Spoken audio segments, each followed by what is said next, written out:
ചൈത്രമാസത്തിലെ ശുക്ലപക്ഷ നവമിയാണ് ശ്രീരാമചന്ദ്രൻ്റെ ജന്മദിനം. നവമി വ്രതം ആചരിച്ചാൽ ഒരിക്കലും ശത്രുബാധ ഏൽക്കില്ല എന്നാണ് പറയുക. ശത്രുബാധ ഏൽക്കാതിരിക്കാനുള്ള ഒരു വ്രതമാണ് നവമി വ്രതം. പ്രത്യേകിച്ച് എല്ലാ ശുക്ലപക്ഷ നവമി വ്രതം എടുക്കുന്നതും നല്ലതാണ്. സർവ്വപാപങ്ങളെയും നശിപ്പിക്കുന്ന സർവ്വപാപഹരി തിഥികളാണ് നവമിയും കാമത ഏകാദശി തിഥിയും. ബ്രഹ്മഹത്യ പോലുള്ള ഘോര അപരാധങ്ങൾ പോലും നശിപ്പിക്കുകയും വാജുബേരത്നത്തിൻ്റെ ഫലം നൽകുന്നതുമാണ് കാമത ഏകാദശി വ്രതം. സകല ശാപദോഷങ്ങളും വിട്ടൊഴിഞ്ഞു പോകുന്നതിനും സഹായിക്കുന്ന ഒരു വ്രതമാണ് കാമത ഏകാദശി വ്രതം. വ്രതമഹാത്മ കഥ പറയുന്നത്, പത്മപുരാണം അനുസരിച്ച് നാഗപുര രാജ്യത്ത് പുണ്ടരിക എന്നൊരു രാജാവ് താമസിച്ചിരുന്നു. അദ്ദേഹം മറ്റു നാഗങ്ങൾ, ഗന്ധർവന്മാർ, ദേവതകൾ, കിന്നരന്മാർ എന്നിവരെ പരിപാലിച്ച് താമസിക്കുകയായിരുന്നു. നാഗപുരയിൽ ലളിത എന്ന ദേവതയും ലളിത് എന്ന ഗന്ധർവനും കുട്ടിക്കാലം മുതൽ പരസ്പരം പ്രണയത്തിലായിരുന്നു. അവർ അവരുടെ സ്വപ്നങ്ങളുടെ ലോകത്ത് ജീവിച്ചിരിക്കുകയായിരുന്നു. ഒരു നാൾ മറ്റ് ഗന്ധർവന്മാരുമൊത്ത് ലളിത് രാജാവിൻ്റെ കൊട്ടാരത്തിൽ പാടിക്കൊണ്ടിരുന്നപ്പോൾ അവൻ്റെ ചിന്തകൾ സദസ്സിൽ കാണാതിരുന്ന തൻ്റെ പ്രിയതമയിലേക്ക് അലഞ്ഞു. അത് അദ്ദേഹത്തിൻ്റെ ആലാപനത്തിനെ ബാധിച്ചു. ഇത് ഒരു നാഗം പുണ്ടരിക രാജാവിനെ അറിയിക്കുകയും ചെയ്തു. ഇതിൽ കോപിതനായ രാജാവ് ഗന്ധർവനെ ശപിക്കുകയും വിരൂപനായ രാക്ഷസനാക്കുകയും ചെയ്തു. ഭീകരരൂപികനായ ഗന്ധർവൻ ദുഃഖിതനായി വിദ്യജല മലയിലെ കാട്ടിലേക്ക് മറഞ്ഞു. ദുഃഖിതയായ ലളിതിനെ തേടി കാട്ടിലേക്ക് പോയി. ലളിത ശൃംഗി മഹർഷിയുടെ പക്കൽ എത്തുകയും കാര്യങ്ങൾ വിശദീകരിക്കുകയും ചെയ്തു.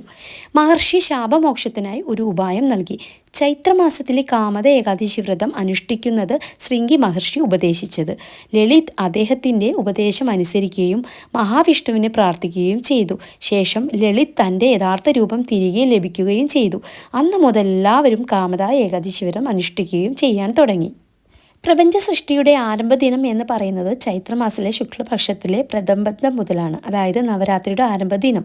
ഒരുപാട് പ്രത്യേകതകളുള്ള മാസമാണ് ചൈത്രമാസം. ശ്രീരാമൻ്റെയും താരാദേവിയുടെയും ജന്മദിനം കൂടെയാണ് ഇന്നത്തെ നവമി ദിനം. ഈ വ്രതം അനുഷ്ഠിക്കുന്നവർ ഉണ്ടെങ്കിൽ വളരെ ശ്രേഷ്ഠമാണ്. ഭഗവാന്റെ ഏറെ പ്രിയപ്പെട്ട ദിനങ്ങളായതുകൊണ്ട് തന്നെ ചൈത്ര നവരാത്രി, ബ്രഹ്മ നവരാത്രി എന്നൊക്കെ അറിയപ്പെടാറുണ്ട്.